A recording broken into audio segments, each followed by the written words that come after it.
एक है कबर उन्होंने मगरब साइड ते इधरों रोशनी वास्ते रस्ता बनाया गया सी। मुमकिन है इत्थों जगह जिहड़ी है उस वक्त नहीं भी होवे तो लोग इधरों दी भी आ सकते होण।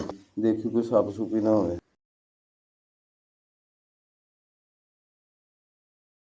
ਇਹ ਜਿਹੜਾ ਹੈ ਕੋਟਲੀ ਮਕਬਰਾ ਏਮਨਾਬਾਦ ਤੋਂ ਮਕਬਰੇ ਦੀ ਤਰਫ ਆਣਾ ਹੋਵੇ ਤੇ 40 ਕਿਲੋਮੀਟਰ ਦਾ ਫਾਸਲਾ ਜਿਹੜਾ ਨਾ ਉਹ ਤੈਅ ਕਰਨਾ ਪੈਂਦਾ ਹੈ। ਅਗਰ ਲਾਹੌਰ ਤੋਂ ਮਰੀਦਕੇ ਤੇ ਮਰੀਦਕੇ ਤੋਂ ਫਿਰ ਨਾਰਵਾਰ ਰੋਡ ਦੇ ਉੱਪਰ ਨਾਰੰਗ ਤੋਂ ਸੜਕ ਕ੍ਰਾਸ ਹੁੰਦੀ ਤੇ ਫਿਰ ਇਹ ਜਿਹੜਾ ਨਾ ਇਹ ਕੋਟਲੀ ਮਕਬਰਾ ਆਉਂਦਾ ਹੈ ਤਕਰੀਬਨ 30 ਕਿਲੋਮੀਟਰ ਦੇ ਫਾਸਲੇ ਤੇ ਮਕਬਰਾ ਦੇ ਬਾਰੇ ਚ ਕਿਹਾ ਜਾਂਦਾ ਹੈ ਕਿ ਜਲਾਲੁਦੀਨ ਮੁਹੰਮਦ ਅਕਬਰ ਦੇ ਕਾਜ਼ੀ ਅਲ ਕੁਜ਼ਾ ਜਾਂ ਚੀਫ ਜਸਟਿਸ ਅਬਦੁਲ ਨਬੀ ਜਿਹੜੇ ਸਨ ਉਹਨਾਂ ਦਾ ਇਹ ਮਕਬਰਾ ਹੈ। ਬਾਜ਼ ਕਹਿੰਦੇ ਨੇ ਕਿ ਇਹ ਜਿਹੜੇ ਨੇ ਅਬਦੁਲ ਨਬੀ ਸਾਹਿਬ ਇਹ ਬਾਦਸ਼ਾਹ ਅਕਬਰ ਦੇ ਉਸਤਾਦ ਸਨ ਤੇ ਬਾਜ਼ ਕਹਿੰਦੇ ਨੇ ਕਿ ਬਾਦਸ਼ਾਹ ਅਕਬਰ ਜਿਹੜਾ ਸੀ ਉਹ ਜਿਸ ਵਕਤ ਕਸ਼ਮੀਰ ਦੇ ਤਰਫ ਜਾਂਦਾ ਸੀ ਤਾਂ ਉਹ ਇਹ ਵਾਲਾ ਰਸਤਾ ਇਖਤਿਆਰ ਕਰਦਾ ਸੀ। ਇਸ ਵਾਸਤੇ ਬਾਦਸ਼ਾਹ ਅਕਬਰ ਨੇ ਇਹ ਜਿਹੜਾ ਮਕਬਰਾ ਤਾਮੀਰ ਕਰਾਇਆ ਸੀ ਤੇ ਬਾਅਦ ਦੇ ਵਿੱਚ ਜਿਹੜੇ ਨੇ ਇਹ ਬਜ਼ੁਰਗ ਇੱਥੇ ਦਫਨ ਹੋਏ ਨੇ। ਇਹ ਕਾਫੀ ਸਾਰੀਆਂ ਚੀਜ਼ਾਂ ਜਿਹੜੀਆਂ ਨੇ ਇਹ ਮੁਤਜ਼ਾਦ ਨੇ। ਅੱਗੇ ਜਾ ਕੇ ਤੁਹਾਨੂੰ ਮੈਂ ਹੋਰ ਗੱਲ ਦੱਸਣਾ ਲੇਕਿਨ ਬਾਜ਼ ਕਹਿੰਦੇ ਨੇ ਕਿ ਇਹ ਜਿਹੜਾ ਮਕਬਰਾ ਹੈ ਸ਼ੇਖ ਫੈਜ਼ੀ ਤੇ ਅਬੁਲ ਫਜ਼ਲ ਦਾ ਹੈ ਜਿਨ੍ਹਾਂ ਨੇ ਸ਼ਹਿਨशाह ਅਕਬਰ ਨੂੰ ਜ਼ਹਿਰ ਦਿੱਤਾ ਸੀ ਤੇ ਫਿਰ ਸ਼ਹਿਨशाह ਅਕਬਰ ਵੈਸੇ ਉਹ ਸ਼ਹਿਨशाह ਅਕਬਰ ਉਹਨਾਂ ਦਾ ਬਹੁਤ ਇhtਰਾਮ ਕਰਦਾ ਸੀ। ਸ਼ਹਿਨशाह ਅਕਬਰ ਸਿਹਤਯਾਬ ਹੋ ਗਿਆ ਤੇ शहनशाह अकबर ने कहा कि हुण तुसीं मेरी नज़र दो। लो जी मैं पहुंच गया हूँ कोटली मकबरा और ये मेरे सामने है। मैं बांडो से दंदियाँ और दंदियाँ से फिर कोटली मकबरा। दूर हो जो चले जाओ ते जाके अल्लाह दे घर च अल्लाह तौबा करो ते शायद ਤੁਹਾਡੀ ਇਸਲਾਹ ਹੋ ਜਾਵੇ ਤੇ ਅੱਲਾਹ ਤੁਹਾਨੂੰ ਮੁਆਫ ਕਰ ਦੇ। ਫਿਰ ਉਹਨਾਂ ਨੇ ਕਹਿੰਦੇ ਨੇ ਕਿ ਮੱਕਾ ਤੇ ਮਦੀਨਾ ਚ ਉਹਨਾਂ ਨੇ ਜਲਾਵਤਨ ਕਰ ਦਿੱਤਾ ਸੀ। ਉਹਨਾਂ ਦੇ ਇੱਕ ਦਾ ਨਾਮ ਸੀ ਸ਼ੇਖ ਫੈਜ਼ੀ ਤੇ ਦੂਸਰੇ ਦਾ ਨਾਮ ਸੀ ਅਬੁਲ ਫਜ਼ਲ ਜਿਨ੍ਹਾਂ ਨੇ ਸ਼ਹਿਨशाह ਅਕਬਰ ਨੂੰ ਜ਼ਹਿਰ ਦਿੱਤਾ। ਉਸ ਨੂੰ ਹੁਕਮ ਦਿੱਤਾ ਕਿ ਮੈਂ ਬਾਦਸ਼ਾਹ ਅਕਬਰ ਨੇ ਕਿਹਾ ਕਿ ਜਿਸ ਵਕਤ ਮੈਂ ਤੁਹਾਨੂੰ ਨਾ ਬੁਲਾਵਾਂ ਤੁਸੀਂ ਆਪਣੇ ਮੁਲਕ ਵਾਪਸ ਨਹੀਂ ਆਣਾ। ਉਸ ਵਕਤ ਹਿੰਦੁਸਤਾਨ ਦੇ ਹਾਲਾਤ ਜਿਹੜੇ ਸਨ ਉਹ ਕਾਫੀ ਖਰਾਬ ਹੋਣ ਦੀਆਂ ਅਫਵਾਹਾਂ ਜਿਹੜੀਆਂ ਉਹ ਆ ਰਹੀਆਂ ਸਨ ਤੇ ਉਹ ਫਿਰ ਉਹਨਾਂ ਨੇ ਮੌਕਾ ਚਾਹਿਆ ਇਸ ਚੀਜ਼ ਤੋਂ ਤੇ ਉਹ ਸ਼ਹਿਨशाह ਦੀ ਇਜਾਜ਼ਤ ਤੋਂ ਬਗੈਰ ਜਿਹੜਾ ਨਾ ਉਹ ਵਾਪਸ ਆ ਗਏ ਤੇ ਫਿਰ 1588 ਦੇ ਵਿੱਚ ਗੁਜਰਾਤ ਦੇ ਅਹਿਮਦਾਬਾਦ ਦੇ ਵਿੱਚ ਆਬਾਦ ਹੋ ਗਏ। ਇੱਕ ਹੋਰ ਵਿਜ਼ਨ ਕਤਲ ਹੋਣ ਦੇ ਬਾਰੇ ਦੱਸਿਆ ਜਾਂਦਾ ਹੈ ਕਿ ਉਹ ਕੁਦਰਤੀ ਮੌਤ ਮਰੇ ਸਨ ਲੇਕਿਨ ਦੋਨਾਂ ਚੀਜ਼ਾਂ ਨੂੰ ਦੇਖਿਆ ਜਾਏ ਤੇ ਇਹ ਜਿਹੜਾ ਹੈ 1584 ਦਾ ਦੁਰਾਨੀਆ ਬਣਦਾ ਹੈ। ਫਿਰ ਅੱਗੇ ਡਾਕਟਰ ਡਾਰ ਉਹ ਕਹਿੰਦੇ ਨੇ ਕਿ ਅਬਦੁਲ ਨਬੀ ਜਿਹੜੇ ਸਨ ਇਹ ਸ਼ਾਹਜਹਾਂ ਦੇ ਦੌਰ ਦੇ ਵਿੱਚ ਵਜ਼ੀਰ ਆਜ਼ਮ ਨਵਾਬ ਸਾਦੁੱਲਾ ਖਾਨ ਦੇ ਪੋਤਰਿਆਂ ਦੇ ਉਸਤਾਦ ਸਨ। ਤਾਹਮ ਇਹਨਾਂ ਦੋਨਾਂ ਮੁਗਲ ਬਾਦਸ਼ਾਹਾਂ ਦੇ ਦੌਰ ਦੇ ਵਿੱਚ ਅਬਦੁਲ ਨਬੀ ਦਾ ਨਾਮ ਦੇ ਨਾਲ ਮਨਸੂਬ ਕੋਈ ਗਵਰਨਰ ਨਹੀਂ ਮਿਲਦਾ। ਕਮ ਅਜ਼ ਕਮ ਸ਼ਹਿਨशाਹਾਂ ਦੀ ਸਵਾਨੇ ਉਮਰੀ ਜਿਹੜੀਆਂ ਨੇ ਉਹ ਅਬਦੁਲ ਨਬੀ ਦੇ ਗਵਰਨਰ ਹੋਣ ਦੇ ਨਾਲ ਜਾਂ ਉਸਤਾਦ ਹੋਣ ਦੇ ਨਾਲ ਜਾਂ ਉਹਨਾਂ ਦੇ ਤਾਹਮ ਇਹਨਾਂ ਦੋਨਾਂ ਮੁਗਲ ਬਾਦਸ਼ਾਹਾਂ ਦੇ ਦੌਰ ਦੇ ਵਿੱਚ ਅਬਦੁਲ ਗਨੀ ਨਾਮ ਦਾ ਕੋਈ ਨਾ ਤਾਂ ਕੋਈ ਗਵਰਨਰ ਹੋਇਆ ਤੇ ਨਾ ਹੀ ਉਹਨਾਂ ਦੇ ਨਵਾਬ ਸਾਦੁੱਲਾ ਖਾਨ ਦੇ ਪੋਤਰਿਆਂ ਦਾ ਉਸਤਾਦ ਹੋਇਆ। ਇਸ ਤੋਂ ਇਲਾਵਾ ਮੋਤਬਰ ਜਿਹੜੇ ਤਾਰੀਖੀ ਰਿਕਾਰਡ ਹੈ ਉਹਦੇ ਵਿੱਚ ਸ਼ਾਹਜਹਾਂ ਦੇ ਦੌਰ 'ਚ ਅਬਦੁਲ ਨਬੀ ਨਾਮੀ ਇੱਕ ਸ਼ਖਸ ਮਿਲਦਾ ਹੈ। ਉਹ ਜਿਹੜਾ ਹੈ ਉਹ ਹੈ ख्वाजा साबर यानी खाने दौरा नुसरत जंग ਦੇ ਬੇਟੇ ਜਿਹੜੇ ਸ਼ਾਹਜਹਾਂ ਦੇ ਆਲਾ ਦਰਬਾਰੀਆਂ ਦੇ ਵਿੱਚੋਂ ਇੱਕ ਸਨ ਜਿਨ੍ਹਾਂ ਦਾ ਇੰਤਕਾਲ 1645 ਦੇ ਵਿੱਚ ਹੋਇਆ। ਉਹ ਦਫਨ ਲਾਹੌਰ ਜਿਹੜੇ ਅਬਦੁਲ ਨਬੀ ਖਾਨੇ ਦੌਰਾਂ ਦੇ ਪੁੱਤਰ ਸਨ ਉਹ ਲਾਹੌਰ ਦਫਨ ਨੇ ਇੱਥੇ ਦਫਨ ਨਹੀਂ ਹੈਗੇ ਤੇ ਉਹਨਾਂ ਦੀ ਕਬਰ ਜਿਹੜੀ ਹੈ ਉਹ ਮੁਗਲਪੁਰਾ ਲਾਹੌਰ ਦੇ ਵਿੱਚ ਪਾਕਿਸਤਾਨ ਰੇਲਵੇ ਦੀ ਕੈਰੇਜ ਜਿਹੜੇ ਵਰਕਸ਼ਾਪ ਜਿਹੜੀ ਹੈਗੀ ਉਹਦੇ ਦਰਮਿਆਨ 'ਚ ਉਹਨਾਂ ਦਾ ਉਹ ਮਕਬਰਾ ਹੈ। ਅਗਰ ਗੱਲ ਕਰੀਏ ਕਿ ਇਹਨਾਂ ਬਜ਼ੁਰਗਾਂ ਦੀ ਕਿ ਅਗਰ ਇਹ ਬਾਦਸ਼ਾਹ ਸ਼ਹਿਨशाह ਅਕਬਰ ਦੇ ਉਸਤਾਦ ਸਨ ਤੇ ਫਿਰ ਉਹਨਾਂ ਨੇ ਇੰਨੀ ਦੂਰ ਇਹਨਾਂ ਨੂੰ ਕਿਉਂ ਦਫਨ ਕੀਤਾ? ਇਸ ਵਰਾਂਦੇ ਵਿੱਚ ਦਫਨ ਕਰਨ ਦੀ ਵਜ੍ਹਾ ਕੀ ਸੀ? ਤੇ ਅਗਰ ਉਹਨਾਂ ਦੇ ਉਸਤਾਦ ਸਨ ਫਿਰ ਉਹਨਾਂ ਨੂੰ ਚਾਹੀਦਾ ਸੀ ਕਿ ਆਪਣੇ ਤਖਤ ਜਿੱਥੇ ਦਿੱਲੀ ਦਾ ਤਖਤ ਸੀ ਉੱਥੇ ਉਹਨਾਂ ਨੂੰ ਦਫਨ ਕਰ। है दी मेन एंट्रेंस, या अल्लाह मदद और या मोहब्बत। और इस तरफ सीढ़ियाँ ऊपर ले जाने वास्ते, और इसी तरह मेरे इस तरफ भी सीढ़ियाँ ऊपर जाने वास्ते। अगर यदि डार्ट वगैरह देखा जाए तो कितनी खूबसूरत डिजाइनिंग बनी हुई है।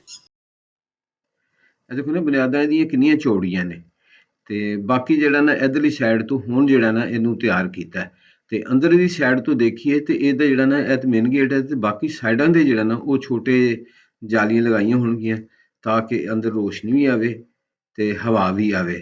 ਇਸੇ ਤਰ੍ਹਾਂ ਇਹਨਾਂ ਮਿਹਰਾਬਾਂ ਦੇ ਉੱਪਰ ਜਿਹੜੀਆਂ ਨੇ ਉਹ ਰੋਸ਼ਨਦਾਨ ਰੱਖੇ ਗਏ ਸਨ ਤੇ ਫਰਸ਼ ਤੇ ਖੈਰ ਟੁੱਟ ਫੁੱਟ ਗਿਆ।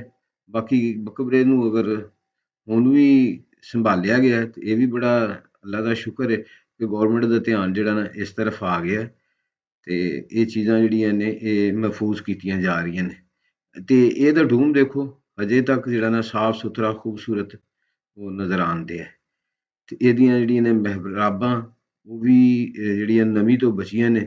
ਬਾਹਰ ਦੀ ਤਰਫੋਂ ਜਿਹੜਾ ਨਾ ਉਹ ਕਾਫੀ ਹੱਦ ਤੱਕ ਜਿਹੜਾ ਨਾ ਇਹਦੀ ਹਾਲਤ ਜਿਹੜੀ ਹੈ ਉਹ ਮਖਦੂਸ਼ ਹੋ ਗਈ ਹੈ ਤੇ ਅੰਦਰੋਂ ਹਜੇ ਤੱਕ ਜਿਹੜਾ ਨਾ ਉਹ ਸਾਫ਼ ਹੈ। ਤੇ ਅਗਰ ਗੱਲ ਕੀਤੀ ਜਾਏ ਕਿ ਇਹਦੇ ਸਾਈਡਾਂ ਤੇ ਜਿਹੜੇ ਦਿਹਾਤ ਨੇ ਦੂਰ ਦੂਰ ਤੱਕ ਛੋਟੇ ਛੋਟੇ ਗਾਉਂ ਨੇ ਤੇ ਫਸਲਾਂ ਨੇ ਤੇ ਇਥੋਂ ਜਿਹੜੀ ਇਹ ਗੁਜ਼ਰਗਾ ਬਾਦਸ਼ਾਹ ਦੀ ਜਿਹੜੀ ਹੈ ਨਾ ਉਹ ਸਮਝ ਤੋਂ ਬਾਲਾਤਾਰ ਹੈ ਤੇ ਬਾਕੀ ਇਹ ਵਾਲਾ ਜਿੱਥੇ ਮੈਂ ਬੈਠਾ ਹੋਇਆ ਇਹ ਉੱਪਰ ਜਾਣ ਵਾਸਤੇ ਸੀੜੀਆਂ ਸਨ ਤੇ ਇਹ ਹੁਣ ਇਹ ਵਾਲੀ ਚੀਜ਼ ਜਿਹੜੀ ਹੈ ਨਾ ਇਧਰੋਂ ਦੀ ਗੁਜ਼ਰ ਕੇ ਤੇ ਦੂਸਰੇ ਪਾਸੇ ਜਿਹੜਾ ਨਾ ਪਹਿਰੇਦਾਰਾਂ ਵਾਸਤੇ ਵੀ ਇਹ ਜਿਹੜਾ ਨਾ ਉਹ ਰੱਖਿਆ ਜਾ ਸਕਦਾ, ਰਸਤਾ ਬਣਾਇਆ ਜਾ ਸਕਦਾ ਕਿ ਪਹਿਰੇਦਾਰ ਇੱਥੇ ਖੜੇ ਹੁੰਦੇ ਹੋਣਗੇ ਤੇ ਇਹਦੀ ਜਿਹੜੀ ਇਹਨਾਂ ਡਾਟ ਉੱਪਰੋਂ ਦੇਖੋ ਇਸ ਰਾਹਦਾਰੀ ਦੀ ਕਿ ਉਹ ਆਪਣੀ ਜਿਹੜੀ ਪੁਰਾਣੀ ਕੰਡੀਸ਼ਨ ਹੈ ਉਸੇ ਦੇ ਵਿੱਚ ਹੈ। ਬਾਕੀ ਇਹ ਜਿਹੜਾ ਇਹਦਾ ਗਾਚੂ ਉਹਨਾਂ ਤੋਂ ਉਤਰ ਗਿਆ ਹੈ ਤੇ ਉਹ ਜਿਹੜਾ ਨਾ ਹੁਣ ਠੇਕੇਦਾਰ ਜਿਹੜੇ ਨੇ ਇਹਦੀ ਮੁਰੰਮਤ ਕਰਨਗੇ ਤੇ ਫਿਰ ਇਸ ਨੂੰ ਜਿਹੜਾ ਨਾ ਉਹ ਦੁਬਾਰਾ ਉਸ ਕੰਡੀਸ਼ਨ ਦੇ ਵਿੱਚ ਤੇ ਨਹੀਂ ਲਿਆ ਸਕਦੇ ਲੇਕਿਨ ਫਿਰ ਵੀ ਕਾਫੀ ਹੱਦ ਤੱਕ ਇਸ ਚੀਜ਼ ਨੂੰ ਦੇਖਿਆ ਜਾਵੇ ਤੇ ਇਹ ਖੂਬਸੂਰਤ ਨਜ਼ਰ ਆਏਗੀ। ਇਹਦਾ ਰਕਬਾ ਜਿਹੜਾ ਨਾ ਚਾਰ ਦੀਵਾਰੀ ਕੀਤੀ ਹੈ ਤੇ ਕਾਫੀ ਸਾਰਾ ਰਕਬਾ, ਥੋੜਾ ਰਕਬਾ ਨਹੀਂ ਹੈਗਾ, ਬਹੁਤ ਜ਼ਿਆਦਾ ਰਕਬਾ ਹੈ ਜਿਹੜਾ ਇਸ ਮਕਬਰੇ ਦੇ ਨਾਲ ਅਟੈਚ ਸੀ ਤੇ ਇਹ ਵਾਲਾ ਜਿਹੜਾ ਰਸਤਾ ਆ ਇਹ ਨੀਚੇ ਜਾਣ ਵਾਸਤੇ ਹੈ ਇਹ ਵਾਲਾ।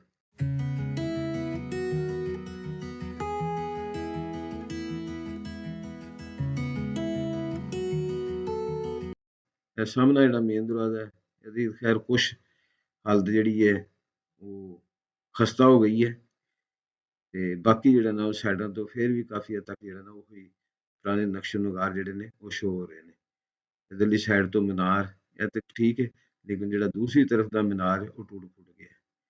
ਇਹ ਦੇਖੋ ਡੂਮ ਦੀ ਜਿਹੜੀ ਹੈ ਨਾ ਉੱਪਰੋਂ ਕੰਡੀਸ਼ਨ ਉਹ ਵੀ ਘਾਸ ਫੂਸ ਜਿਹੜੀ ਹੈ ਨਾ ਉਗਣ ਦੀ ਵਜ੍ਹਾ ਤੋਂ ਫਿਰ ਉਹ ਨਮੀ ਆ ਗਈ, ਨਮੀ ਦੀ ਵਜ੍ਹਾ ਤੋਂ ਜਿਹੜਾ ਨਾ ਉਹਦੀ ਕਹਿ ਲਓ ਕਿ ਗੱਚ ਚੂਨਾ ਜਿਹੜਾ ਉਸ ਵਕਤ ਮਟੀਰੀਅਲ ਇਸਤੇਮਾਲ ਕੀਤਾ ਜਾਂਦਾ ਸੀ ਉਹਦੇ ਅੰਦਰ ਵੀ ਨਮੀ ਪੈਦਾ ਹੋ ਗਈ ਤੇ ਉਹਦੀ ਸਾਈਡਾਂ ਜਿਹੜੀਆਂ ਨੇ ਉਹ ਖਰਾਬ ਹੋ ਗਈਆਂ।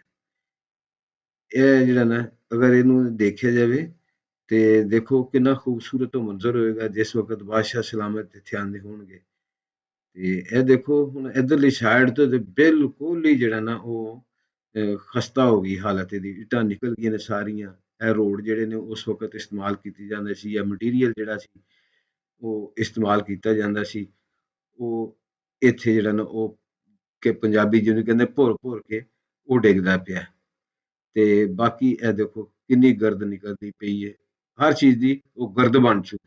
ਤੇ ਮੈਂ ਗੱਲ ਕਰ ਰਿਹਾ ਸਾਂ ਅਬਦੁਲ ਨਬੀ ਦੀ ਕਿ ਅਗਰ ਇਹ ਉਹਨਾਂ ਦੇ ਉਸਤਾਦ ਸਨ ਤੇ ਫਿਰ ਉਹਨਾਂ ਨੂੰ ਜਾਂ ਫਿਰ ਲਾਹੌਰ ਬਹੁਤ ਸਾਰੀ ਜਗ੍ਹਾ ਸਨ ਉਸ ਦੌਰ ਦੇ ਵਿੱਚ ਸ਼ਾਹੀ ਕਿਲੇ ਦੇ ਨਾਲ ਉੱਥੇ ਦਫਨ ਕਰਦੇ ਕਿਉਂਕਿ ਉਹਨਾਂ ਦੇ ਕਾਜ਼ੀ ਕਜ਼ਾ ਸਨ ਉਹਨਾਂ ਜਾਂ ਉਹਨਾਂ ਦੇ ਉਸਤਾਦ ਸਨ।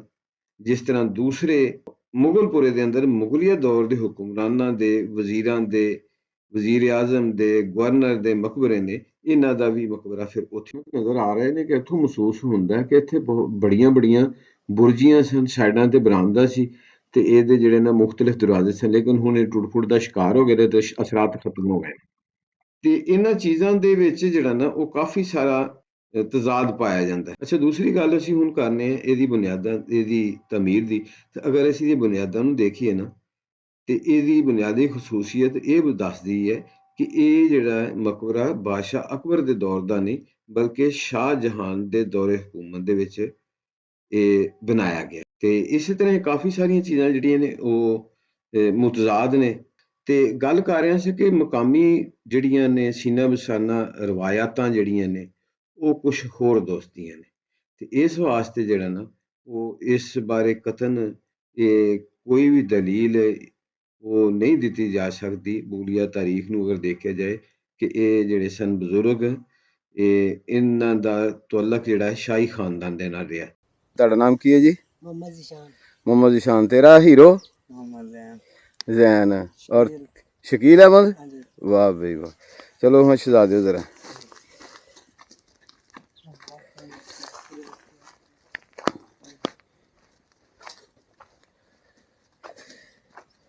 और ये रस्ता आ इस मकबरे दे नीचे वाले हिस्से च जाने वास्ते उन्होंने अलग बनाया सुरंग टाइप।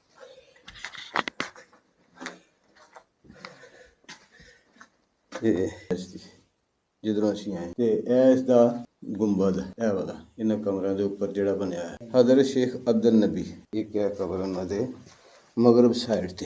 ਇਧਰੋਂ ਰੋਸ਼ਨੀ ਵਾਸਤੇ ਇਹ ਰਸਤਾ ਬਣਾਇਆ ਗਿਆ ਸੀ। ਮੁਮਕਿਨ ਹੈ ਇੱਥੋਂ ਜਗ੍ਹਾ ਜਿਹੜੀ ਹੈ ਉਸ ਵਕਤ ਨਹੀਂ ਵੀ ਹੋਵੇ ਤੇ ਲੋਕ ਇਧਰੋਂ ਦੀ ਵੀ ਆ ਸਕਦੇ ਹੋਣ।